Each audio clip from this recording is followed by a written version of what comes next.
Living area, যেটা সেপারেশনে আমরা এখানে ইউপিভিসি স্লাইডিং ইউজ করেছি। তো আজকে স্লাইডিং এর কাজ কমপ্লিট হয়েছে, তো একবার আপনাদেরকে দেখাবো যে কীভাবে কাজটা কমপ্লিট হয়েছে। তো দেখতে পাচ্ছেন 3 ডোরের স্লাইডার পাল্লা এটা।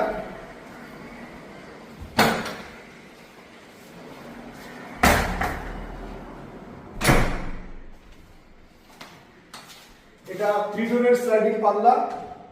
এর সাইজ যদি বলা হয়, হাইটে 82 ইঞ্চেস আর লেন্থে 93 ইঞ্চেসের আমরা 3 পাল্লা স্লাইডিং দরজা কমপ্লিট করলাম।